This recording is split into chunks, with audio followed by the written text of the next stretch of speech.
La proposition que j'ai envoyée au début, c'était une proposition qui s'appelait Recettes empruntées et ça se basait sur le cahier de recettes de ma maman. C'est un cahier de recettes empruntées qu'elle a commencé à concevoir il y a bientôt 30 ans, quand elle était jeune fille.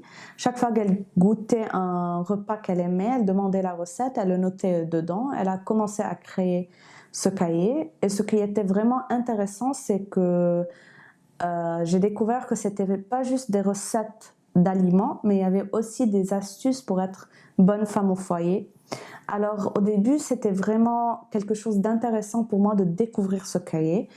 Et ce qui était encore plus intéressant, c'est que dans notre maison, on ne l'utilise pas parce que c'est mon papa qui cuisine.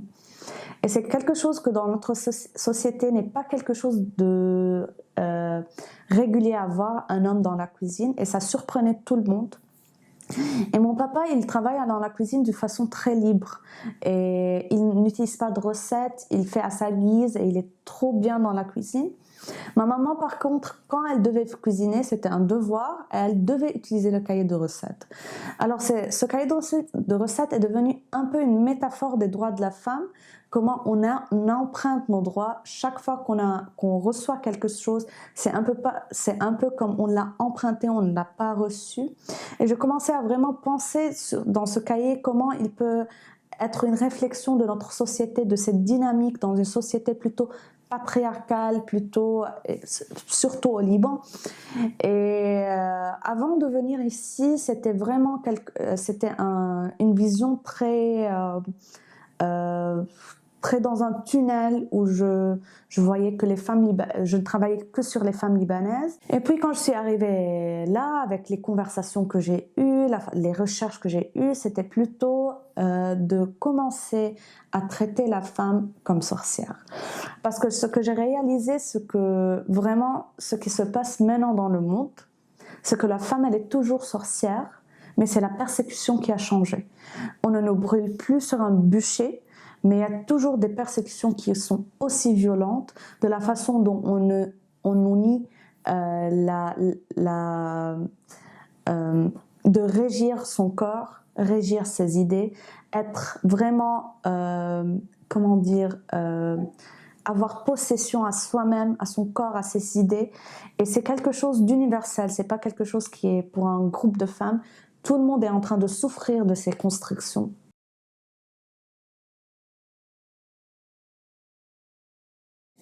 Comme la base du travail est un cahier de recettes, j'ai décidé que l'introduction va être un livre d'artiste.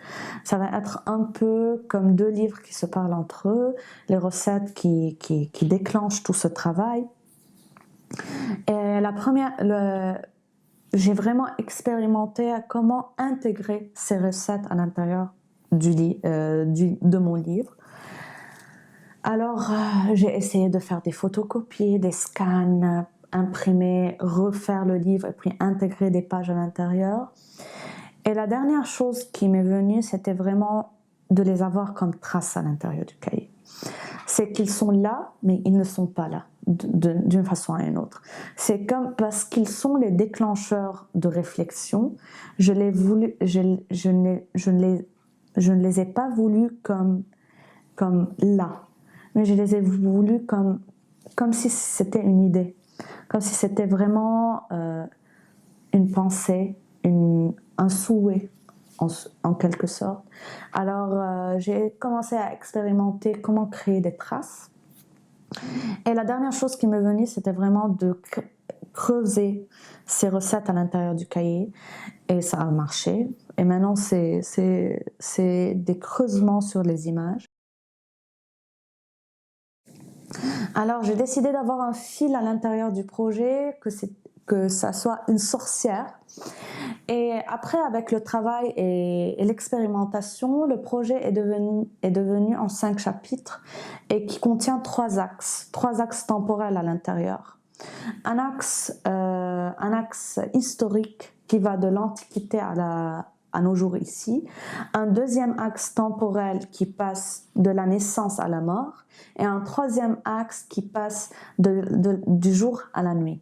Alors ces 3 axes ensemble construisent le projet et sur ces axes se baptisent les axes de réflexion. Le cahier de recettes devient en fait un grimoire, mais pas lui-même. Les recettes commencent à être comme des initiateurs de réflexion. Chaque recette que j'ai choisie, elle ouvre un chapitre ou le ferme d'une façon à ouvrir une conversation sur quelque chose que je veux parler, que je veux attaquer dans le projet. Et les 3 chapitres, en premier lieu, c'était la femme, la transformation de la sorcière. Or, je voulais traiter la transformation de la femme en sorcière.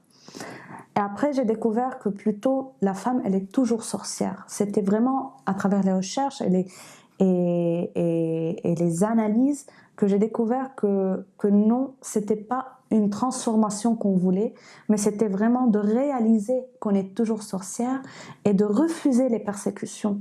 C'était qu'on était toujours sorcière, mais c'était les persécutions qui ont changé. On ne nous brûlait plus sur le bûcher, mais il y avait beaucoup de restrictions qui étaient posées sur corps, sur idées, sur la façon de regarder les choses.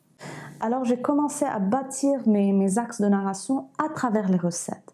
D'où le retour à la première idée de transformer le cahier de recettes en grimoire, mais cette fois d'une différente manière. J'ai commencé à mettre des points de repère de ce que je voulais dire à l'intérieur du livre.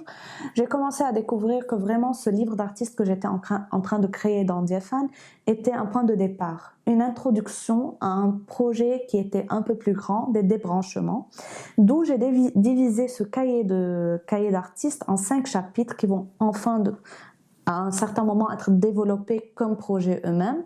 Et ces 5 chapitres, chacun d'eux s'attaque à des moments ou à des réflexions bien précises sur l'état de la femme. Le premier chapitre, c'est les origines. C'est un chapitre qui s'attaque à la femme dans l'histoire, à la femme plutôt dans l'Antiquité, à la femme dans les mythes, dans les légendes, dans les histoires. Pour enfin vraiment entrer dans cette objectification de la femme et l'idée où la femme, elle a commencé à être considérée comme quelqu'un de moins qu'eux. Et ce chapitre, il commence par l'apparition de la sorcière. C'est plutôt des symbologies.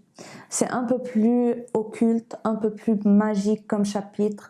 Ça peint un peu une autre version de la sorcière. Ça essaie de montrer la sorcière comme étant une femme qui est quelqu'un de savant, qui est quelqu'un qui est...